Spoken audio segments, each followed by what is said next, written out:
their establishment, they can simply post a sign saying so. Permit holders will honor that sign, just as I did. But criminals could care less and will carry anyway, just as they do now and have always done. Laws mean nothing to murderers.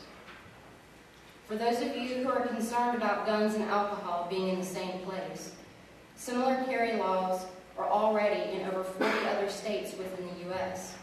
This law is working in these states, and none of these states have repealed this law since it was put in place. Then why the huge concern in Ohio? You cannot drink or be under the influence of alcohol or drugs and be in possession of your firearm under the restaurant carry bill. Guns and alcohol do not mix, and they won't mix by law-abiding citizens. The only person that would mix them and hurt or kill someone is a person that is going to do it anyway, regardless of a law. Believe me, right to carry permit holders, they do not want to lose that permit. That law drew an invisible line for me at Johnny's front door. It's a law that I understood as foolish, but because I was scared of prison and losing my permit if caught, I left my gun locked in my vehicle just outside the front door. And now I stand before you as a 34-year-old widow. Ben and I had dreams together. I wanted to be a mother.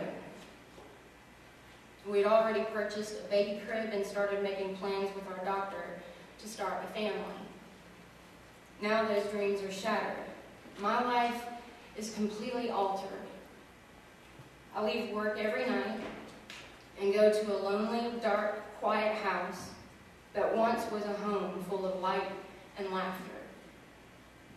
This is my reality. I pray something this horrific never happens to you or someone that you love. The pain is just about unbearable. It is better to have trained, law-abiding citizens present that can stop a tragedy such as what Ben and I went through. Self-defense is not vigilante behavior. You're not out looking for the bad guy trying to punish him. The bad guy finds you, and you simply want to survive. I can tell you that when seconds count, the police are minutes away. I know. I've been there. They will get there in just enough time to put up the crime scene tape and take pictures of your loved one. It is impossible for the police to be anywhere and everywhere at any time. Please focus on the criminals and not those of us who have spent the valuable time and money to get these permits and act responsibly. There was nothing to prevent that animal from coming into that restaurant and murdering my precious husband. The law didn't stop him, but it sure stopped me from stopping my husband's death. I want you for one moment, all of you, just one moment, to imagine sitting in a restaurant with someone that you love dearly, whether it be your wife, your husband, your children, whoever you care the most about. Someone starts to pull a gun from underneath their jacket. They point the gun at your loved one. You're completely helpless to stop what you see is coming. Then they shoot your loved one in the head, right in front of you. They don't just shoot once. Basically, they unload that weapon into your loved one. My husband was not shot just once. He was shot again, and again, and again, and again, and again. I pray you don't wait until this sort of thing happens to one of your loved ones before you decide to do something about it. I'm furious with the man that did this to Ben and I. I'm also angry with those lawmakers in Tennessee that made my husband's death so easy. They legislated me out of my right to protect my husband. Being able to move on from something as horrific as this does not come easy. I still see Ben killed in my mind. I have a very difficult time sleeping. I have flashbacks that occur at any given time. It is something that I wouldn't wish on my worst enemy. I wouldn't even wish it on the man that murdered Ben.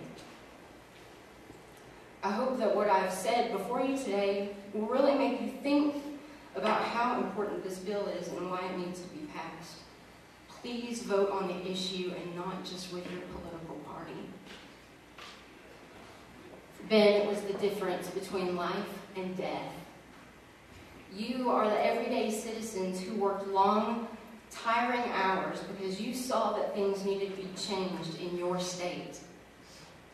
Because of your concern and diligence, you were chosen and given the title of senator with much trust from other citizens in this state.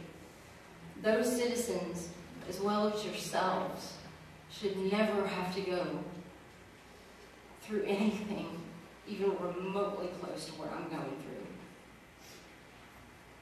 It could happen to any of you. Politicians are not immune from stalking, nor robberies or death.